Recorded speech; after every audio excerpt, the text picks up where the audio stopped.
ಕನ್ನಡ ಹಾಡು ಹಾಡಿ ಅಂತ ಕೇಳಿದೆ ತಪ್ಪಾಯ್ತಾ? ಸೋನು ನಿಗಮ್ ಹಿರಿಯ ಗಾಯಕ ವರ್ತಿಸಿದಂತಹ ರೀತಿ ಬಗ್ಗೆ ವ್ಯಾಪಕ ಆಕ್ರೋಶ ವ್ಯಕ್ತ ಆಗ್ತಾ ಇದೆ.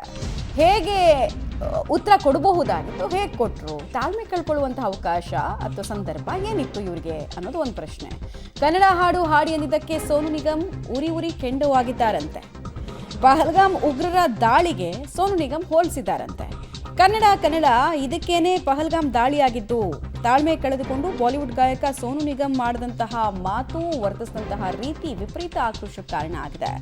ಕನ್ನಡ ಹಾಡು ಕೇಳಿದ್ದಕ್ಕೂ ಪಹಲ್ಗಾಮ್ ದಾಳಿಗೂ ಏನ್ ಸಂಬಂಧ ಅಂತ ಜನ ಕೇಳ್ತಾ ಇದ್ದಾರೆ. ಸೋನು ನಿಗಮ್ ವರ್ತನೆಗೆ ಕನ್ನಡ ಸಂಘಟನೆಗಳು ಆಕ್ರೋಶ ವ್ಯಕ್ತಪಡಿಸಿದ್ದು ಅಲ್ಲದೆ ಕನ್ನಡ ಚಿತ್ರೋದ್ಯಮದಿಂದ ದೂರ ಇಡಬೇಕು ಇವರನ್ನ ಅಂತ ಹೇಳಿದ್ದಾರೆ. ಜೊತೆಗೆ ಪೊಲೀಸರು ಕೂಡ ಸ್ವಯಂ ಪ್ರೇರಿತ ದೂರು ದಾಖಲಿಸಿಕೊಳ್ಳುವಂತೆ ಆಗ್ರಹ ಕೂಡ ಮಾಡಿದ್ದಾರೆ.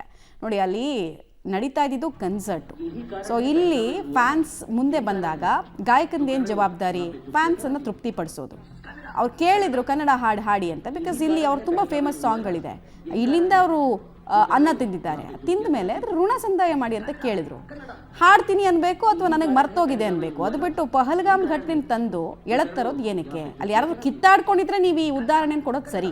ಇದನ್ನೇ ಹೇಳ್ತಾ ಇರೋದು, ನಿಮಗೆ ಅವ್ರು ಹೇಳಿದ ರೀತಿ ಇಷ್ಟ ಆಗಲಿಲ್ಲ ಅನ್ನೋ ಕಾರಣಕ್ಕೆ ಪಹಲ್ಗಾಮ್ನ ತಂದ್ರಿ ಅಂತ ನೀವು ಹೇಳ್ತೀರಾ.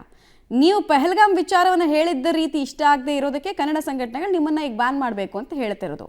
ಒಬ್ಬ ಸ್ಟಾರು, ನಿಮಗೆ ಸೆಲೆಬ್ರಿಟಿ ಅನ್ನೋದು ಹಮ್ಮು ಪಿಮ್ಮು ಎಲ್ಲ ಇದೆ ಅಂದರೆ ನೀವು ಕನ್ಸರ್ಟ್ಗಳನ್ನು ಕೊಡಲೇಬಾರ್ದು, ಮ್ಯೂಸಿಕ್ ವೇದಿಕೆಗಳನ್ನು ಮಾಡಲೇಬಾರ್ದು. ಯಾರೋ ಬಂದು ಎದುರುಗಡೆ ನಿಂತವರು ನನ್ನ ವಯಸ್ಸನ್ನು ನೋಡಿದೆ, ನನ್ನ ಎಕ್ಸ್ಪೀರಿಯನ್ಸನ್ನು ನೋಡಿದೆ, ಹಿಂಗೆ ಮಾತಾಡಿಸ್ಬಿಟ್ರು ಅಂತ ನೀವು ಬರಲೇಬಾರ್ದು. ಇಲ್ಲಿ ಎಲ್ಲರನ್ನ ಕೂಡ ಎಲ್ಲರ ಪ್ರಶ್ನೆಗಳಿಗೆ ತಾಳ್ಮೆಯಿಂದ ಉತ್ತರ ಕೊಡುವಂತಹ ಸೌಜನ್ಯತೆ ಒಬ್ಬ ಸೆಲೆಬ್ರಿಟಿ ಆದವನಿಗೆ ಇರಬೇಕು. ಇಲ್ಲಾಂದರೆ ಸೆಲೆಬ್ರಿಟಿ ಅಂತ ಅನಿಸ್ಕೊಳ್ಳೋದಕ್ಕೆ ಆತ ಲಾಯಕ್ಕಿಲ್ಲ.